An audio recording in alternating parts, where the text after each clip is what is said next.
media training, and of course wander down to the history department whenever they would let me. And when I had my talk radio show in Topeka, I would get Chris on every time the time would change. It still drives me nuts. I hate daylight savings time. My greatest fear is that I will die during daylight savings time and I will not get my hour back. And it's just so Chris would come on my show and explain how the railroads instituted time. And so I've known how brilliant Chris was and talk about communication. I honestly do not know a more effective communicator than Chris Gabel. And he has retired, and now he's a train nut, and we're going to take advantage of that with our depot at some point down the road. Fair warning. And Chris was really enjoying the obscurity of retirement, and we just dragged him out of that. And it's like I've said so many times, if you can't take advantage of your friends and relatives, who can you take advantage of? So we're so glad to take advantage of you and save you from the obscurity of retirement, Chris. So please make welcome our friend Chris Gabel.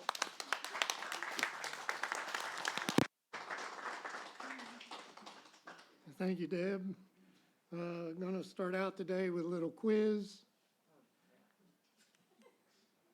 Which one of these instruments inaugurated the information age? Do your own work. No cheating now. Can I Google it? And how many of you still have your first cell phone? Not many. Yeah. There's Samuel Morse.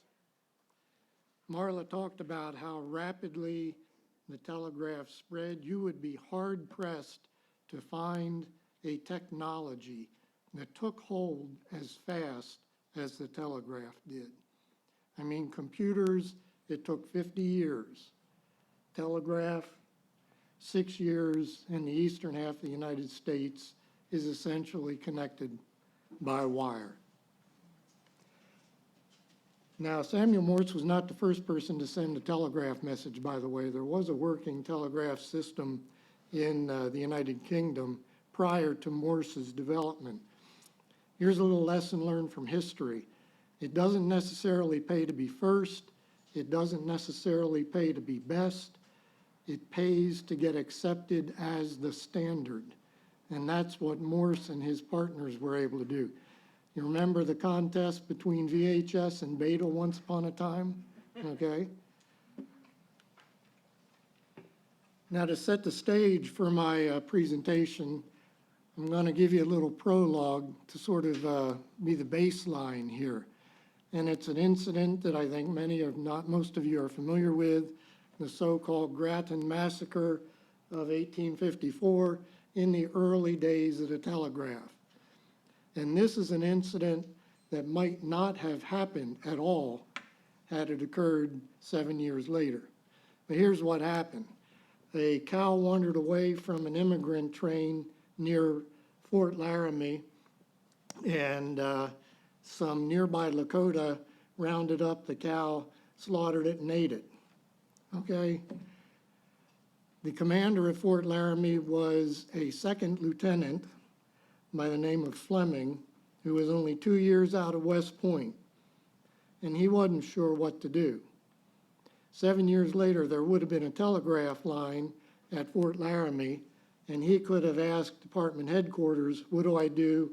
And the answer probably would have been, wait a couple days, the Indian agent will be there, he'll take care of it.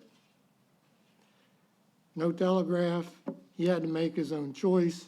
So he sent an even less experienced second lieutenant by the name of John Grattan with 30 men to the Indian camp to arrest the cow thieves.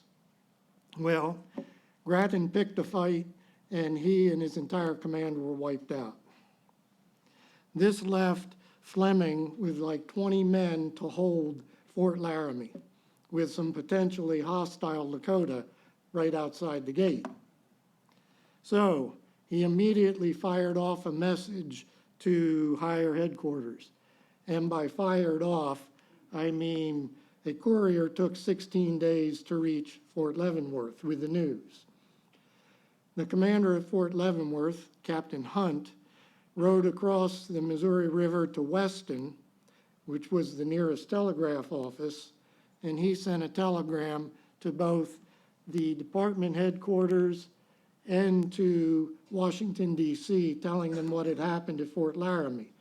It took 2 days for the telegram to reach St. Louis and 4 days to reach Washington, D.C. Why did it take that long? Well, this is before Western Union had largely monopolized the telegraph industry. Telegraph messages had to be relayed from one company to the next. Telegraph offices shut down at night. Telegraphs broke down all the time. But in any event, it certainly wasn't instantaneous communication by any means. And once the word reached Washington, Washington immediately began assembling a punitive expedition which reached the site of the massacre, found a band of Lakota, and attacked them 380 days after the massacre. So just keep those figures in mind as we begin to examine the impact of the telegraph on the war in the West. Now, there were 3 different agencies that spread the telegraph across the plains and the Rocky Mountains to the West Coast. There were commercial telegraphs, which increasingly became monopolized by Western Union. The railroads brought telegraphs just about every place they went. And one thing I did not know was the U.S. Army Signal Corps established its own telegraph network in places where there were neither railroads nor Western Union. First of all, the commercial. Telegraph crossed the country in 1861. There was a congressional act of 1860 that provided federal subsidies to build a telegraph across the United States, and this is generally the route that it took. One of the first messages sent from California to the East Coast on the Transcontinental Telegraph was the governor of California promising Abraham Lincoln that California was going to stay in the Union. And incidentally, the man responsible for building the part of the telegraph from Fort Kearny to Salt Lake City was the famous Omaha entrepreneur Edward Creighton, for whom Creighton University is named.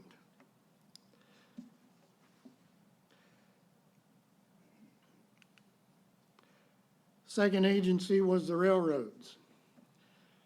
Now, the railroads and the telegraph had a symbiotic relationship.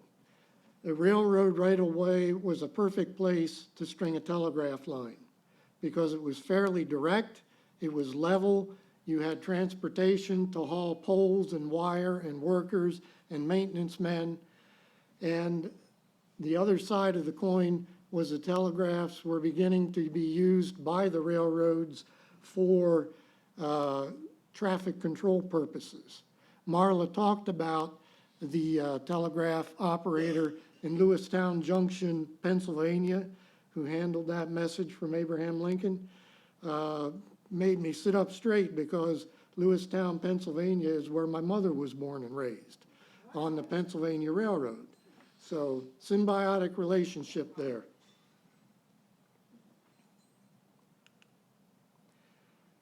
And between 1863 and 1883, these were the so-called transcontinental railroads that crossed the West, and they took the telegraph with them.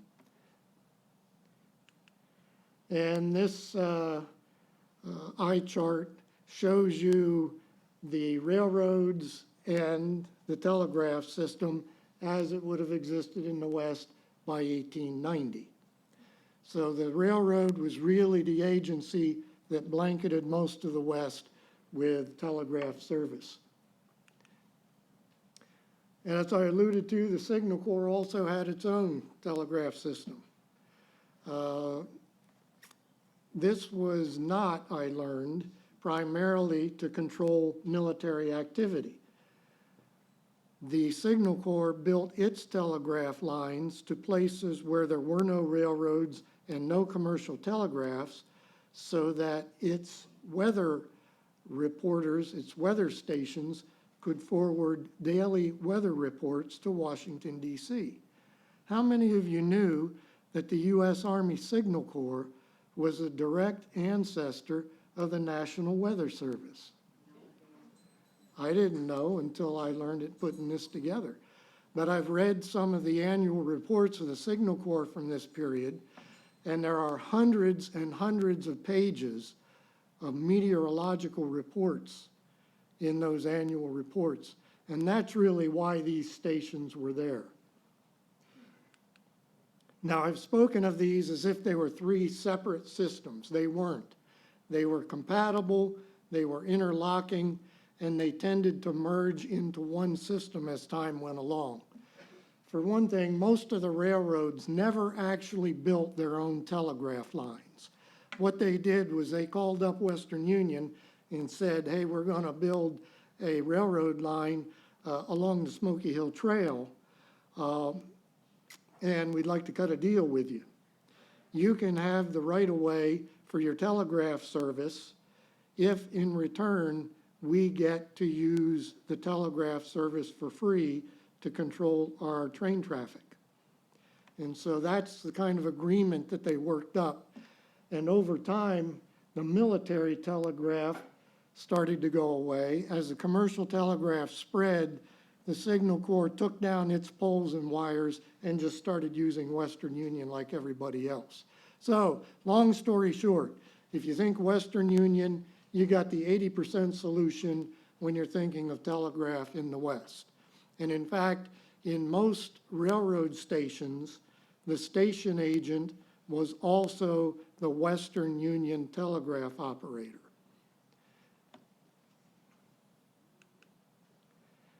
Now, just as a sidebar here, the idea that networks follow networks. First came the trails. And then the early railroads across the West tended to follow the trails.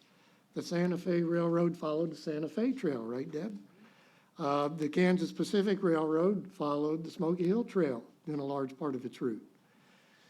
Telegraph followed the railroads, later supplemented by the telephone. And then 100 years later, fiber optic cables followed the telegraph lines, which is why in a lot of places to this day, you will see these orange signs along the railroad tracks that say, do not dig, buried fiber optic cable. And it is no coincidence that Google has huge data servers located in Council Bluffs, Iowa, within sight of the origin point of both the Transcontinental Telegraph and the Transcontinental Railroad.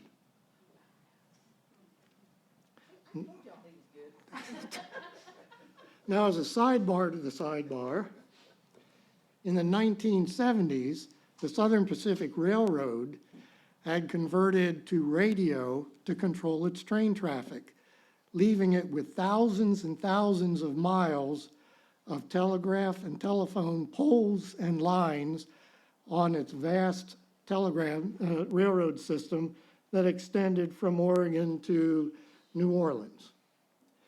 Rather than scrap that system, Southern Pacific said, let's create a long-distance telephone service to compete with AT&T.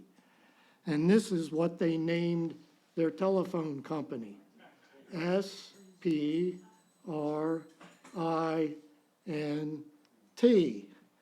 And they later, of course, expanded into cell phone service. So there you go. Sidebar to a sidebar. That's not what Deb asked me to talk about. So let's get back to business here. The impact of the telegraph on the wars in the West. This is what the chief of the Signal Corps had to say about it. General Meyer went on to say that the telegraph really served two basic functions. One was to help detect hostile Indian activity. And the second was to coordinate the Army's response to those activities.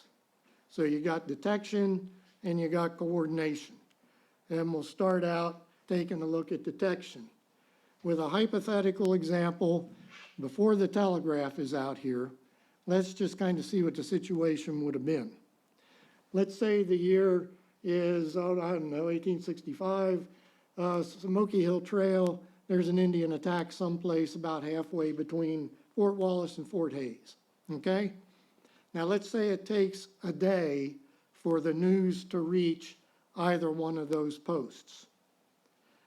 And let's say that the Indian raiders are departing the area at the modest speed of 20 miles a day.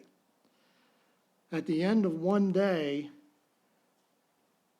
the Army has 1,200 square miles to search for those raiders. If it takes 2 days, the area has 5,000 square miles to search for those raiders. If it takes a week for the Army to show up, the Indian raiders can be any place from Ellsworth to Kit Carson, Colorado, and the job's just about impossible. Now, this is hypothetical. Yes, I know raiding parties leave tracks, and they don't just vanish in any direction at all. But still, this gives you some idea of the problems that happens with the passage of time. So the faster the Army can find out about an Indian attack, the more likely it is that the Army will be able to respond effectively. So let's fast forward 10 years. Same real estate, the Kansas Pacific Railroad has now come through along with its telegraph. And there are now 12 railroad stations with telegraph between Fort Hays and Fort Wallace. And this is according to a Kansas Pacific timetable from 1875.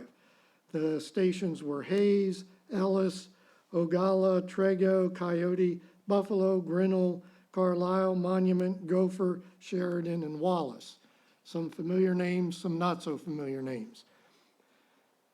According to Leo Oliva's book on Fort Wallace, on October 24th, 1875, a suspicious-looking party of Arapaho were sighted near Grinnell. The news reached Fort Hays that same day. I suspect it was probably carried there by the train, but I'm not sure. If it had been telegraphed, Fort Wallace would have heard it at the same time. But the commander at Fort Hays learned about it first, but he didn't waste any time. Fort Wallace was a little bit closer, so he telegraphed the news to Fort Wallace that same day. The following day, Captain John Hamilton led a party out of Fort Wallace that 2 days later caught up with the band of Arapaho near Buffalo Station. And there was an inconclusive firefight. That's not the story. The point is that within 2 days, the Army was on the scene. That is really, in a nutshell, what the detection function of the telegraph was all about.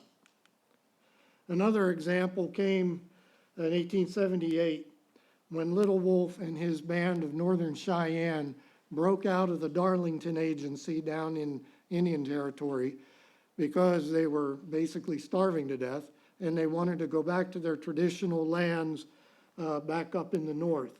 So they broke out of the agency. The theater commander, General Phil Sheridan, established 2 detection lines along the railroads. First, the Kansas Pacific Railroad, which we're on right now, runs right outside the building here, and the Union Pacific Railroad up through Nebraska. The idea was that the telegraph operators would see and detect Little Wolf as he crossed the railroad tracks.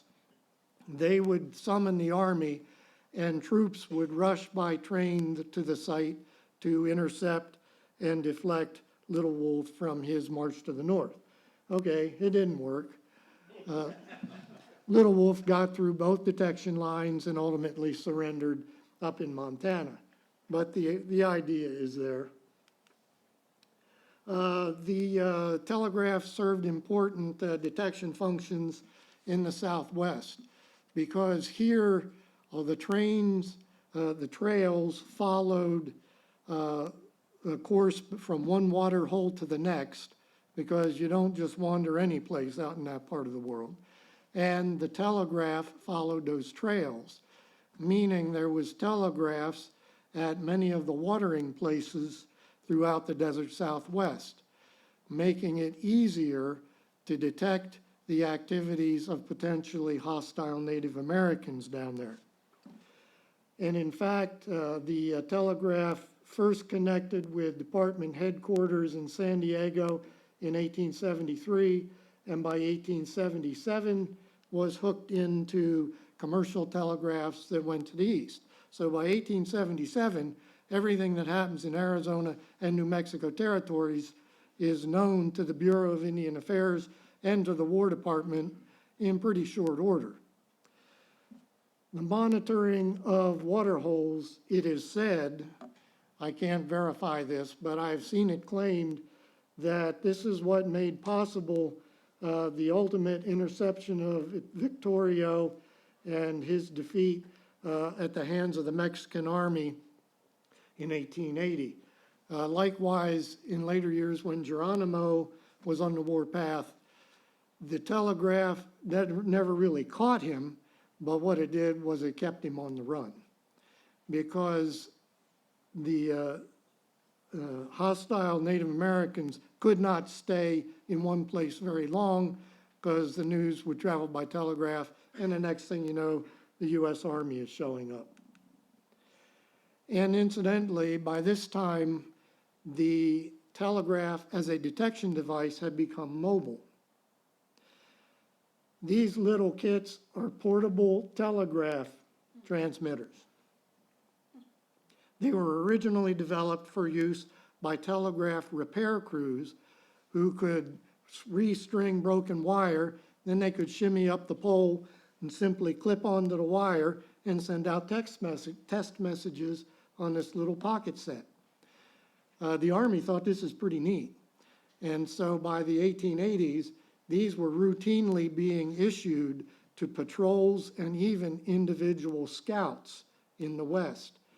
And if they detected something troublesome, they could make tracks to the nearest telegraph line, shimmy up the pole, clip in, and the news gets to where it needs to go. By what year did you say? By the 1880s.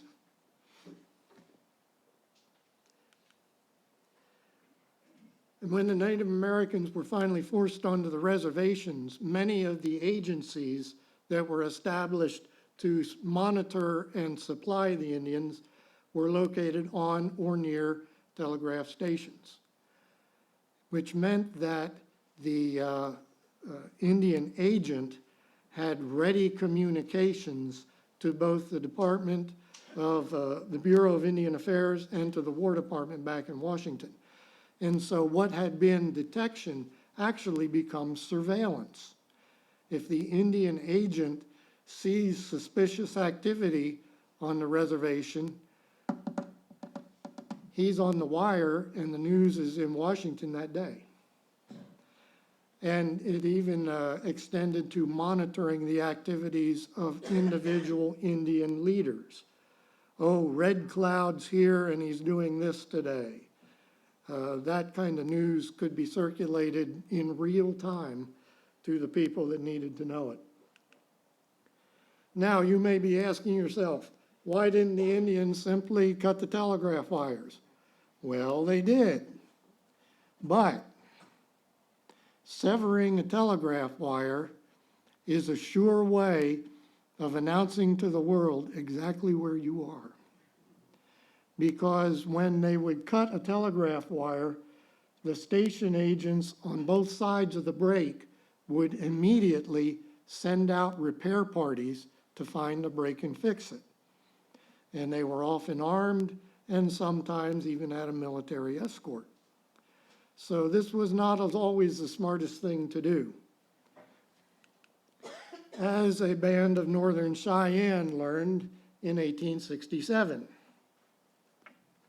A group led by Spotted Wolf decided to mess with the Union Pacific Railroad, which was then under construction across Nebraska.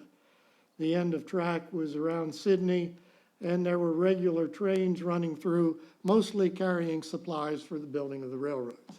But some commercial traffic was happening as well. So on the evening of August 6th, Spotted Wolf's band cut the telegraph line a few miles west of Plum Creek Station, which is near present-day Lexington, Nebraska. The station agent at Plum Creek immediately sent out a section gang to find the break and repair it. And they were traveling on a hand car. You've seen them in cartoons, you know, where they're pumping up and down, traveling along railroad tracks. So they're out there in the dark, shining a light up at the wires, trying to see where the wire is broken. Well, Spotted Wolf's guys, probably it was a railroad tie they threw across the tracks, and the hand car ran into the railroad car, spilled the section crew out onto the ground, and the Cheyenne swooped down upon them. William Thompson was one of them. He was shot and scalped, but he survived, as you can see, and later put himself on display to show his scalp. But the big event happened a few minutes later when, shortly after midnight, a westbound train carrying construction supplies derailed at that spot as well. Somehow, Spotted Wolf's men managed to pull up a rail. Nobody's really quite sure how they did it. That's not an easy thing to do without the right tools. But in any event, the train derailed. The engineer and the fireman were both killed, and there's wreckage all over the tracks in the right-of-way. A second train following shortly behind stopped short of the wreckage, picked up some survivors, backed into Plum Creek Station. The operator at Plum Creek Station, shortly after midnight, telegraphed the news to Omaha, which was both the headquarters of the Union Pacific Railroad and the headquarters for the local department commanded by General Christopher Auger. Within hours, there was a repair train on the scene with well-armed railroad workers and apparently some soldiers picked up along the route within hours. Moreover, General Auger telegraphed to the end of track, which was near Sidney, Nebraska, to where there was a band of Pawnee scouts guarding the construction men. And he ordered them to get to Plum Creek as fast as they could. So the Pawnee scouts boarded a special train with their horses, and they were at Plum Creek by the end of the day on August 7th. Less than 24 hours after the train derailed, the Pawnee scouts are on the scene. A few days later, they caught up with Spotted Wolf's gang and routed them with heavy loss. So this shows us both the detection function of the telegraph and the use of the telegraph to coordinate military activity. Undoubtedly, the most spectacular use of the telegraph to coordinate Army activity occurred in 1865. In the wake of the Sand Creek Massacre, there was considerable hostile activity in and around Julesburg, Colorado. The local commander there, General Robert Mitchell, couldn't keep up with the raiders, and so he decided that he was going to employ a scorched earth policy, literally. What he did was he got on the telegraph and ordered every station, every military post, and every ranch that had telegraph access to go out on the same time and set fire to the prairie south of the telegraph line because there was a north wind blowing. On a front of 300 miles on the same evening, the Great Prairie Fire of 1865. It spread all the way down to the Arkansas River. Some folks claim that some fires reached the panhandle of Texas. And for the next several months, the Native Americans found it difficult to cross that terrain because there was no grass left to graze their horses. So the telegraph literally became an instrument of scorched earth warfare. Now this was going to be my poster child slide, okay? This was going to be the centerpiece of my presentation. The Red River War of 1874, converging columns. I knew that the Signal Corps telegraph ran from Fort Dodge down to El Paso, and I discovered that 4 of the 5 columns that converged on the panhandle of Texas in this operation departed from posts that had telegraph service. And so I was going to make a leap of faith and say that the telegraph was used to coordinate this operation, only to discover that the operation began in 1874 and the telegraph line was built in 1875. So by that time I had made the slide, so I'm sorry, you're going to have to look at the slide. What I'm going to postulate to you is that the campaign of 1874 may have prompted the construction of this part of the telegraph system. I can't prove it. I scoured the annual reports to try to find proof of that, but I don't know. Take my word for it, that's why it happened, okay? Now, in the Great Sioux War of 1876, both General Crook and General Terry had good telegraph service when they left their posts to begin another converging column operation. Problem is, once you leave the post, you also leave the telegraph service. And so when General Crook met with defeat at the Rosebud, it took 4 days to get the word back to Sheridan's headquarters and another week for Sheridan to get the news to Terry, by which time Little Bighorn had already happened. So I think by now you can understand that there are some really significant limitations in the telegraph's utility in the war against the Plains Indians.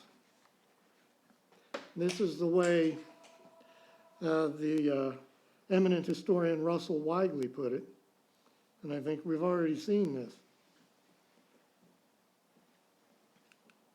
There are other limitations. Telegraph service broke down. Ice storms take down lines. Floods, tornadoes. Rampaging buffalo. There's a story that I've seen so many times now in so many different versions that I don't believe it at all, but it might be true, that buffalo like to scratch their sides on telegraph poles. And you do that enough time, big buffalo, small telegraph pole's going to break. I don't know if it's true or not. There's even an account that migrating birds flying across the Great Plains, there's not many trees to roost in, you know, but here's all these miles and miles of telegraph wire. It looks beautiful. And there's a claim made that at least once so many roosting birds on the telegraph wires that they pulled the wires down. No, good story. Vandalism. Ranch hands like to show off their prowess with their firearms by shooting the insulators on telegraph poles. Ranchers, immigrants, Native Americans found many, many uses for telegraph wire and for the poles. Let me put it this way. Let's say you're traveling on the trails along the North Platte River and you ain't the first wagon train through, and there's not every tree in sight is long gone. Which would you rather cook your supper over? Dried buffalo manure or that telegraph pole standing right there? You know, 24 poles to the mile telegraph company's not going to miss one pole, come on, really. So a lot of disruptions of service that way. Operator error. I think that the phrase operator error might have initiated with the telegraph, because Morse code is, after all, a code, meaning that messages had to be encoded, transmitted, and then decoded. And when there were mistakes, the operators had to send and resend messages until the message finally made sense. You know, it's axiomatic that any new technology developed to solve an old problem is going to create new problems. Or am I the only person who's ever wanted to take a hammer to their computer? One of the most pernicious problems that emerged with the telegraph was, to put it bluntly, it allowed lies to travel at the speed of light. And one of the first examples of this came in 1866, when Edwin B. Taylor from the Bureau of Indian Affairs was sent to Fort Laramie to negotiate with the Lakota to gain permission to use the Bozeman Trail and to establish 2 forts to protect the trail. Edwin B. Taylor, I couldn't find his picture, or believe me, it would be up there right now. He talked to the great Chief Red Cloud, who wanted nothing to do with it. So he told Taylor to go pound sand. What Taylor did was he rounded up some stay-at-the-fort chiefs, and he got them to sign a treaty allowing the use of the Bozeman Trail and the construction of 2 forts. And he starts sending telegraph messages from Fort Laramie back to Washington saying, we're good. Everything's cool. We can proceed.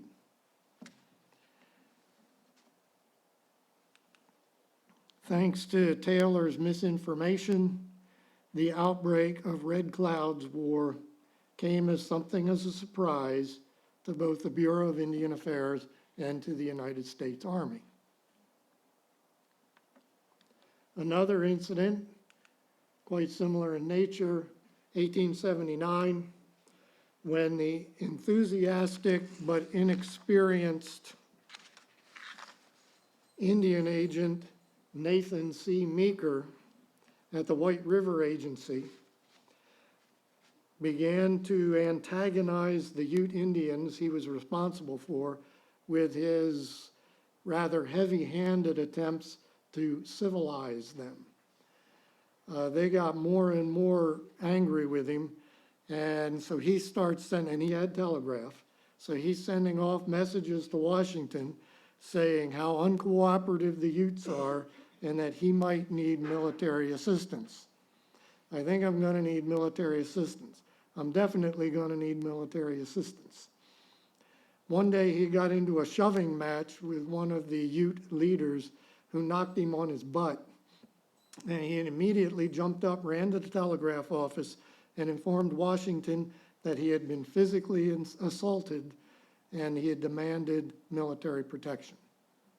Well, this forced the War Department's hand. And so the War Department organized an expedition under Major Thornborough to go enforce Meeker's authority and to arrest the people that had assaulted him. Up until now, the Utes had been rather quiescent about the whole thing, but the arrival of troops they regarded as a declaration of war, which in reality it was. And so they attacked Thornburg's column, killed Thornburg, attacked the agency, killed Meeker, kidnapped his wife, and a war that need not have happened. Had Meeker simply got up, dusted off his butt, and gone about his business.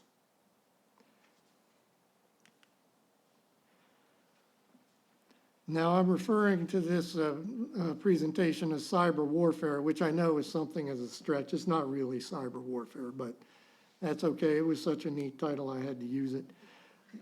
Not only did the Army use the telegraph to coordinate its activities, but the Native Americans attacked the Army's communications capabilities. Now, when the Transcontinental Railroad was first being built, the Northern Plains Indians really didn't pay any attention because the telegraph was simply being built along an existing trail. It was no big deal. They didn't interfere. The biggest problem that the construction crews had was finding trees that were suitable for telegraph poles. This is in sharp contrast to 5 years later or so with the violence that erupted when the railroads started building across the plains. And in 1865, the Native Americans started to take notice of the telegraph.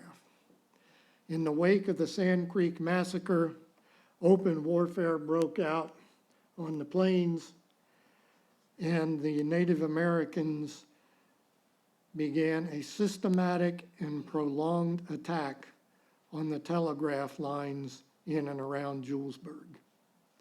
At one point, they took down nearly 50 miles of pole and wire between Julesburg and Denver, and probably the same distance up into Wyoming.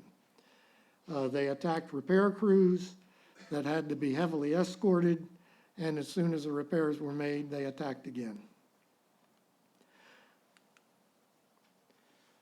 James Schwach, in his book, put it this way. He says that this was really the invention of a new form of warfare. Yes, there had been attacks on telegraph lines in the Civil War. They were sporadic. They didn't amount to much. But these attacks in 1865 were sustained and they were widespread, unlike anything that had been seen in any war previously.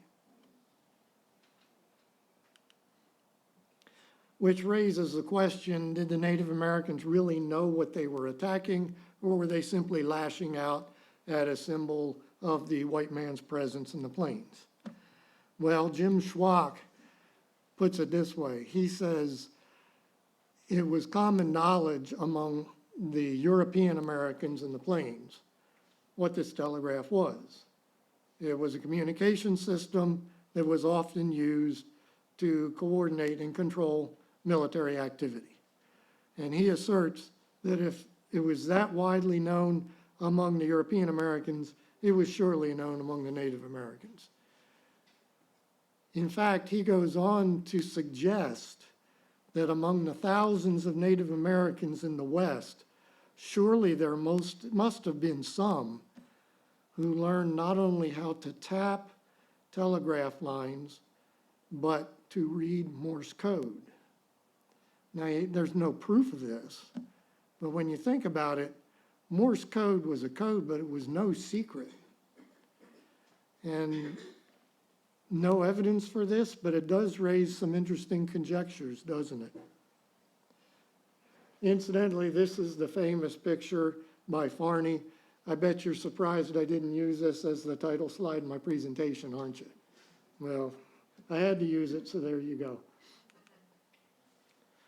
Now, to sort of tie things up here, let's take a look at the ghost dance crisis of 1890. This will demonstrate the impact of the telegraph in many different ways, both good and bad. The ghost dance phenomenon, as I imagine you all know, was a millennial semi-religious movement that taught that the white man was going to go away and the buffalo were going to come back, and that the Native Americans could resume their traditional way of life. 1890 is pretty late in the game. It apparently began in Nevada and spread throughout the West in a matter of months. In fact, someplace I remember reading that some of the Native Americans carried the ghost dance message from reservation to reservation, traveling by train. Has anybody ever heard that? I know I read that somewhere. Yes, sir? Am I correct in saying that? Yeah. Yeah, so you're really at the cusp of two completely different eras here. One of the focal points of the ghost dance movement became the Pine Ridge Agency in what is now South Dakota.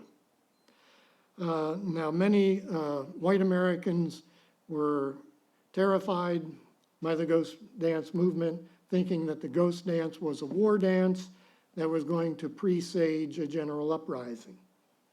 The theater commander by this time was General Nelson Miles. He thought differently.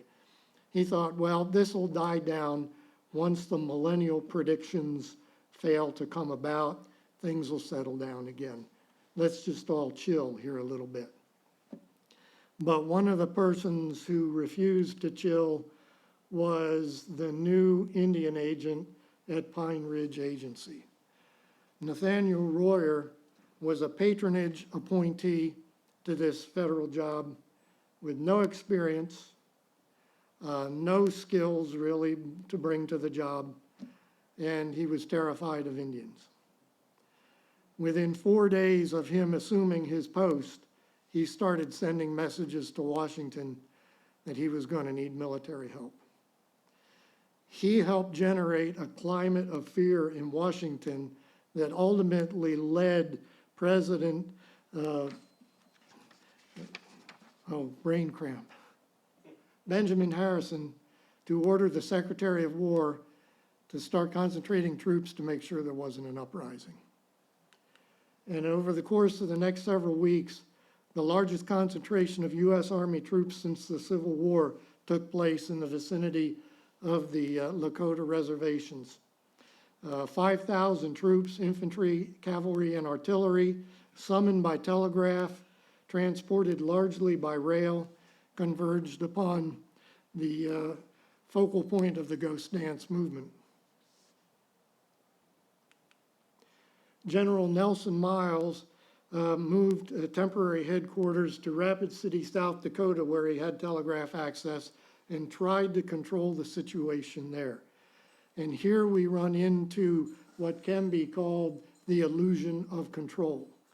Because he was receiving regular telegraph messages from the ground, he thought he understood everything that was going on. Incidentally, this remains a problem today. I mean, this is inherent to telecommunications, period. Just because you're getting a lot of message traffic doesn't mean you are getting a grasp of reality.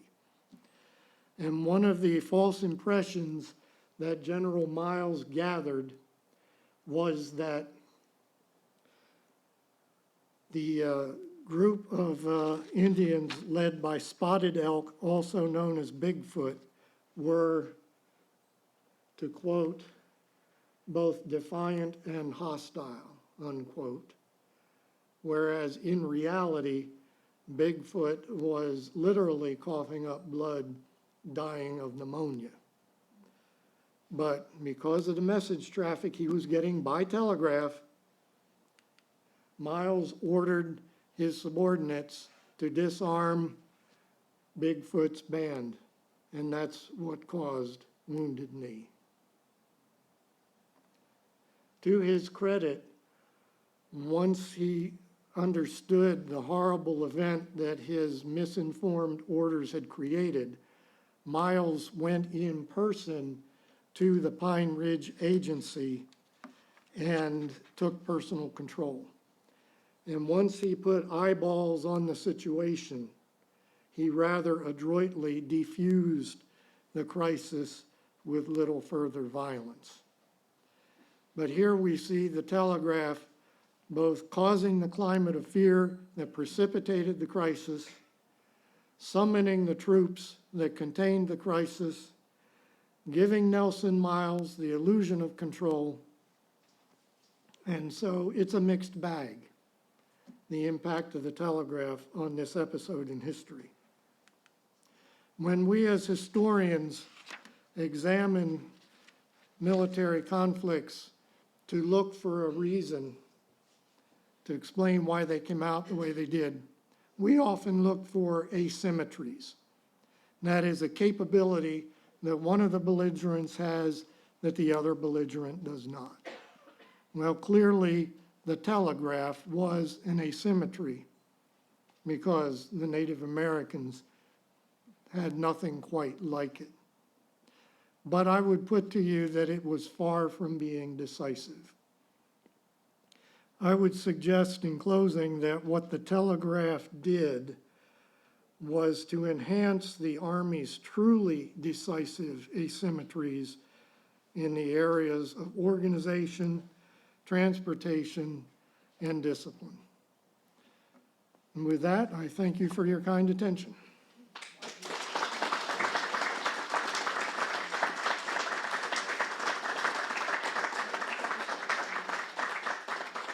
Questions, anybody? Anybody? Yes, ma'am. Yeah, I read somewhere, I think, that when the Indians would sometimes cut the wire, then to kind of camouflage, they would use horses' hair, tail hair, to splice, so that it wouldn't be so easy for the repairman to find the problem. Yes, ma'am. Did you all hear that? What the Native Americans would often do when they cut the telegraph line is to splice it with some other type of substance, non-conductive, so that when the section crew goes out looking for the break in the line, unless they look really closely, they're not going to spot it. That is absolutely true. Great point. Anybody? Yes, sir. Was it possible to know how far out that break was? Yes, indirectly. What you would do if you lost telegraph communication to the west is you would start telegraphing each station to the west until you didn't contact one. And so you knew that the break was someplace between your last contact and the station you could not contact. And if it was along the railroad lines, the sections would have only been about 8 to 12 miles apart. So you could narrow it down pretty quickly. Anybody else? Well, we are so sorry that DK could not be with us today. The namesake of our lecture series. DK, in typical DK fashion, tripped up a flight of stairs. Don't go away. And we don't want to emulate his gracefulness, but we do want to emulate all the other qualities that DK possesses. And nobody does that better, I think, than Chris Gabel. And so Mike, Mr. Bond, our Kansas law dog and resident. Chris, we're very impressed with your presentation because your presentation exemplifies what DK started his award series for, his lecture series, and that is inspiring, informing, and preserving. And with your research, your presentation, you've certainly done that. You have added a great deal of information for Western historians to work into the whole story. So it's a great privilege and an honor for me to represent DK in presenting you with the 10th Dennis K. Clark Lecture Series going. Thank you, sir. Thank you very much. Speech. Well, what can I say? Well, okay, I'll say this. Do you do eulogies? Okay. For a price? Okay. You're on. I would gladly. Yeah. Love to. Wonderful, wonderful presentation. Thank you so much. And just want to remind everybody that our programming today is made possible through the Dane G. Hansen Foundation, as well as the Melvin Bishop Speaker Memorial. Melvin Bishop left his memorial as a match, so we use that as matching funds for our grants. So these are gifts from some marvelous people that we're getting shared with today. Okay, anything else? And before we take a break. Okay, let's have another 10-minute break. Let's try to be back in here. Let's take it at about 11:15 for Deb's presentation.